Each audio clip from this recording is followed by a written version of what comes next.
SDPI கட்சியின் 17ஆம் ஆண்டு துவக்க விழா. தொண்டாமுத்தூர் தெற்கு தொகுதி சார்பாக குனியமுத்தூர் பகுதியில் இரத்த தான முகாம்.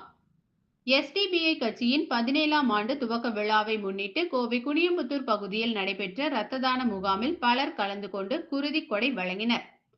எஸ்டிபிஐ கட்சி 17ஆம் ஆண்டு துவக்க தினத்தை முன்னிட்டு கோவையில் பல்வேறு நிகழ்ச்சிகள் நடைபெற்றன. இதன் ஒரு பகுதியாக எஸ்டிபிஐ தொண்டாமுத்தூர் தெற்கு தொகுதி சார்பாக கோவை அரசு மருத்துவக் கல்லூரி மருத்துவமனைக்கு உயிர்காக்கும் உதிரம் வழங்கும் நிகழ்ச்சி கோவை குனியமுத்தூர் பகுதியில் உள்ள தாஜுல் இஸ்லாம் பள்ளி மண்டபத்தில் நடைபெற்றது. முன்னதாக நிகழ்ச்சி துவக்க விழா தொண்டாமுத்தூர் தெற்கு தொகுதி தலைவர் நாசர் தலைமையில் நடைபெற்றது.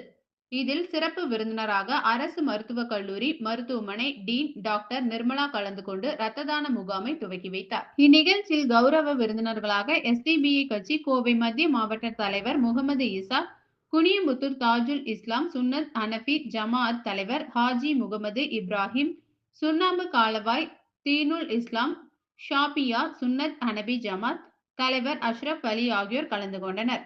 இரத்த தான முகாமில் எஸ்டிபிஐ கட்சி நிர்வாகிகள், உறுப்பினர்கள், பொதுமக்கள் என பலர் கலந்து கொண்டு இரத்த தானம் வழங்கினர். துவக்க நிகழ்ச்சியில் எஸ்டிபிஐ கட்சியின் பல்வேறு நிலை நிர்வாகிகள் சாகுல் ஹமீது, இப்ராஹிம் பாதுஷா, அபுதாஹிர், காமிலா, உமர் ஷெரீப், முகமது இக்பால், அபுதாஹிர், நூருல்லா, அன்சர் ஷரீப், லக்கி ரஃபீக் மன்சூர், அக்பர் அபுதாஹிர், சாகுல் ஹமீது, ஜெமிஷா ஜேசுராஜ் ரஃபீக், முகமது அலி ஆகியோர் முன்னிலை வகித்தனர். மேலும் தொகுதிக்கு உட்பட்ட வார்டு மற்றும் கிளை நிர்வாகிகள், உறுப்பினர்கள், பொதுமக்கள் என பலர் கலந்து கொண்டனர்.